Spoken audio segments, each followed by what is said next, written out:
À quelques semaines de l'élection présidentielle, nous vous proposons toutes les semaines, à présent le vendredi, une histoire des présidentielles françaises. Et oui, de 1848 à 2017, nous nous arrêtons à chaque épisode sur un scrutin en particulier. Alors après celui qui a vu la victoire de Louis-Napoléon Bonaparte en 1848, nous avons évoqué la première élection au suffrage universel direct, celle de 1965, marquée par une victoire au second tour du général de Gaulle.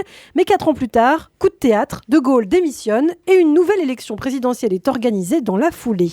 Alors avant de voir dans le détail les enjeux, les candidats et l'issue de la présidentielle de 1969, il faut d'abord expliquer avec vous, Christophe, qui avait préparé ce dossier, comment le général de Gaulle, l'homme fort du pays depuis 1958, a fini par démissionner. Et bien il faut rappeler que sa réélection en 1965 avait montré à de Gaulle qu'il n'était plus si populaire que cela, notamment auprès des plus jeunes, qui le considèrent comme un homme dépassé. Et après, malgré tout, avec son Premier ministre Georges Pompidou, il a continué bien sûr à gouverner et il en impose toujours sur la scène internationale jusqu'aux événements de mai 1968 au cours desquels le pouvoir gaulliste tremble. Alors paradoxalement, les événements de mai 1968 renforcent finalement de Gaulle jusqu'aux élections législatives de juin. La majorité présidentielle compte 367 sièges contre 91 à gauche. Quelques mois plus tard, comme il en a souvent l'habitude, il organise un référendum sur la réforme du Sénat et la régionalisation.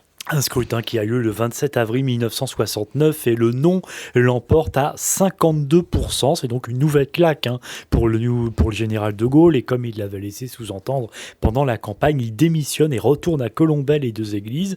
Le siège de président est donc vacant. Il faut organiser une nouvelle élection au plus vite. Et la vraie question, du coup, c'est est-ce que les Français veulent changer d'homme ou bien de régime?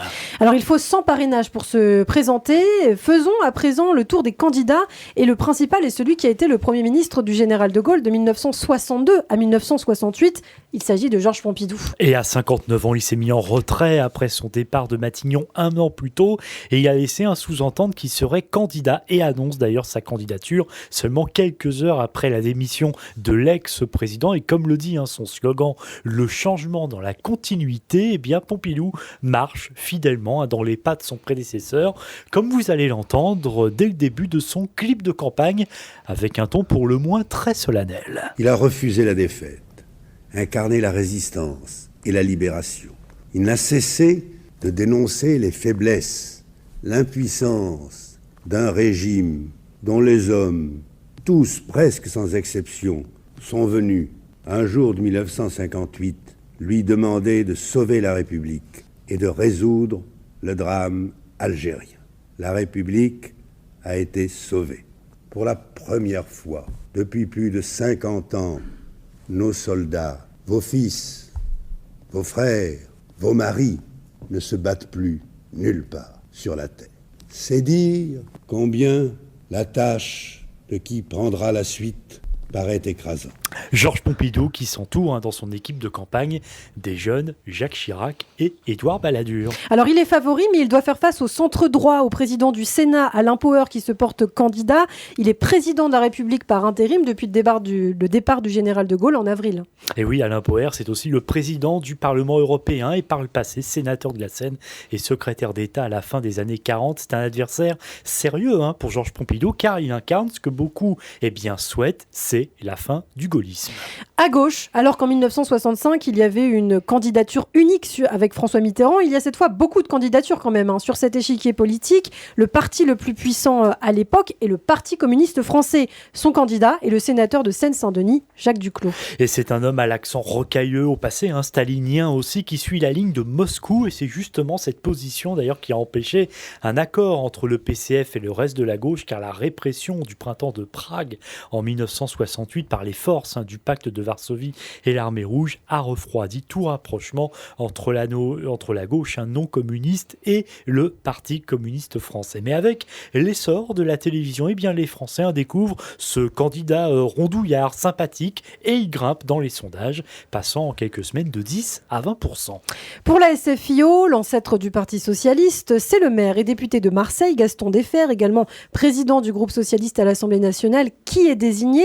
Mais un peu comme aux États-Unis, cet ancien ministre et secrétaire d'État sous la 4e République forme un ticket avec Pierre Mendès France. Issu d'une vieille famille d'ascendance séfarade judéo-portugaise du nom de Mendes de França, dont le premier ancêtre établi en France est arrivé du Portugal vers 1684 à Bordeaux, eh bien, sa carrière politique à Pierre Mendès France débute sous la 3e République. Il a été résistant, il a enchaîné les postes de ministre sous la 4e République jusqu'à devenir même président du Conseil au moment du déclenchement de la guerre d'Algérie. Écoutez-le lors de cette campagne parler à la télévision de la question du pouvoir d'achat, une question qui donc finalement est restée d'actualité. Quand on pense que le niveau de vie, le pouvoir d'achat ainsi stagné depuis des années, je dis qu'il ne devrait pas y avoir un salarié en France qui vote pour les hommes qui sont responsables de cela. Quand on pense au piétinement du logement, de la construction, je dis qu'il n'y a pas un mal logé en France qui devrait voter pour ceux qui sont responsables de cela. Quand on parle de l'emploi, je dis qu'il n'y a pas un jeune en France à la recherche de travail qui devrait voter demain pour les hommes qui sont responsables de cela. M. Pompidou nous annonce que tout va changer et que demain il fera le contraire de ce qu'il a fait hier. Mais ce qu'il a fait hier, nous continuons à subir les effets. Pierre Mendès France, il forme donc un ticket avec Gaston Defferre, un homme bouillonnant, c'est moins qu'on puisse dire, il en a, avec d'ailleurs une anecdote. En 1967, il traite Gaston Defferre d'abruti, un autre député en pleine Assemblée nationale. Ce dernier, du coup du nom de René Ribière, demande réparation. Tout cela finit en duel à l'épée quelques heures plus tard, dans un roi tenu secret. Quand même, et donc voilà, avec Gaston Defferre, donc candidat en 69, on a le dernier duel de l'histoire de France.